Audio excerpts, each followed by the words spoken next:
Halo semuanya, salam sejahtera buat kita semua. Terima kasih sudah klik dan menonton video ini.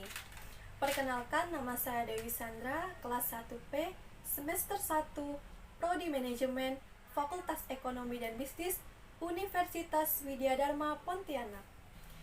Topik atau tema pembahasan kita kali ini yaitu tentang Gerakan Nasional Revolusi Mental atau yang biasa disebut atau disingkat dengan GNRM.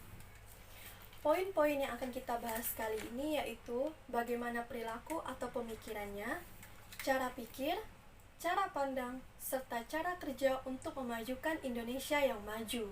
Sebelumnya, kalian udah pada tahu belum apa sih sebenarnya Gerakan Nasional Revolusi Mental atau GNRM ini? Nah, dilansir dari situs resmi Kementerian Komunikasi dan Informatika atau yang biasa disebut dengan Kemenkominfo, gagasan revolusi mental pertama kali digagaskan oleh Bapak Presiden Soekarno pada hari kemerdekaan 17 Agustus 1956. Nah, revolusi mental yang digagaskan oleh Bapak Soekarno ini berisi tentang revolusi mental diartikan sebagai suatu gerakan untuk menggembleng manusia Indonesia agar menjadi manusia yang baru, yang berhati putih, berkemauan baja, bersemangat elang Raja Wali, serta berjiwa api yang menyala-nyala.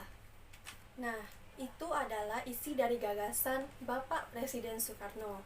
Selain Bapak Presiden Soekarno, ada juga nih pendapat dari seorang politisi FPDI Perjuangan. Nah, menurutnya, revolusi mental adalah gerakan nasional yang menekankan pada 3 nilai utama. Nah, 3 nilai utama ini yaitu integritas, etos kerja, dan gotong royong. Perlu kalian ketahui juga, gerakan nasional revolusi mental ini juga pernah jadi jagoan utama Bapak Presiden Joko Widodo pada pemilihan presiden atau biasa kita sebut dengan Pilpres pada tahun 2014 lalu. Nah, Bapak Jokowi ini mengangkat kembali karakter bangsa dengan berpedoman pada gerakan revolusi mental dengan alasan yang sama persis yang dikatakan oleh Bapak Soekarno pada tanggal 17 Agustus tahun 1956.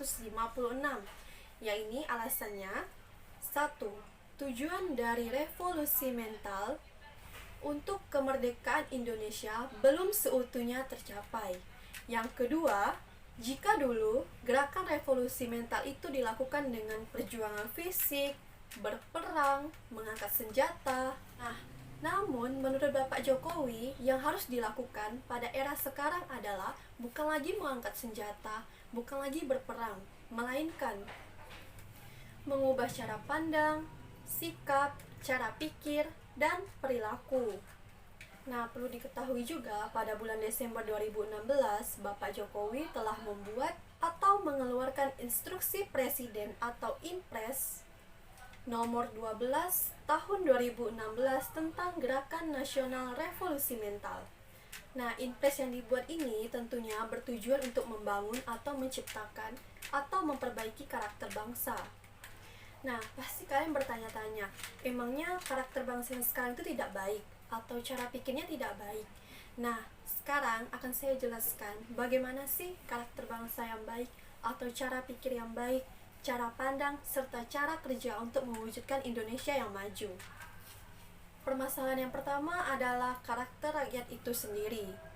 Menurut Bapak Presiden Joko Widodo, karakter yang dapat membangun atau menciptakan gerakan revolusi mental adalah karakter yang seperti mental positif, budi pekerti, kedisiplinan, dan sikap positif tentunya. Nah, untuk menjalankan karakter-karakter yang telah saya sebutkan tadi, itu bisa dilakukan dengan mudah, hanya dengan satu cara, yaitu menjalankan nilai-nilai yang ada dalam Pancasila dan selalu hidup bernegara berpedoman pada Pancasila. Nah, selain karakter, pola pikir itu juga sangat mempengaruhi. Kalau ngomongin soal pola pikir, pasti akan ada banyak pola pikir yang harus diterapkan atau diaplikasikan. Yang pertama, selalu menafsirkan masalah sesuai keadaan.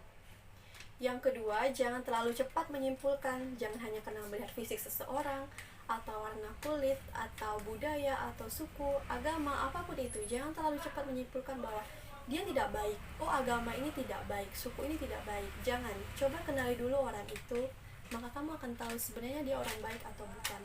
Jadi lebih baik jangan langsung ngejudge. Yang ketiga, cobalah perspektif yang positif. Jadi menilai semuanya itu secara positif. Walaupun negatif, bisa diambil hikmahnya saja. Yang positif-positif saja. Lalu ada cara pandang. Nah, sebenarnya saya yakin pasti banyak yang bertanya apa sih bedanya cara pandang dan cara pikir. Nah, saya akan kasih pemahaman atau ilustrasi seperti ini. Pemikiran seseorang pasti akan dipengaruhi oleh cara pandang seseorang. Bagaimana dia memandangi seseorang, maka itu yang akan dipikirkan oleh dia.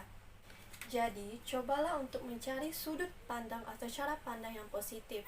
Jangan hanya fokus kepada satu sudut pandang saja, karena tidak akan ada jalan keluar, dan coba mengevaluasi masalah-masalah yang ada.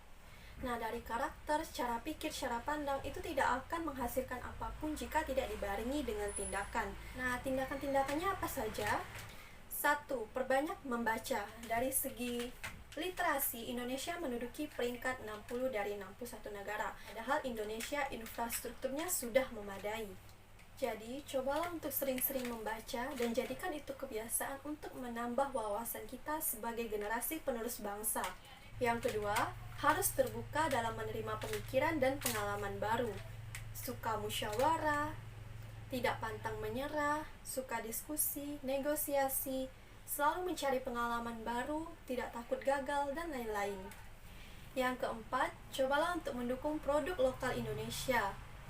Karena tindakan ini akan membantu mengangkat perekonomian Indonesia yang pastinya akan menjadikan Indonesia lebih maju. Dan yang terakhir, jadilah pengguna, pemakai media internet dengan baik dan benar.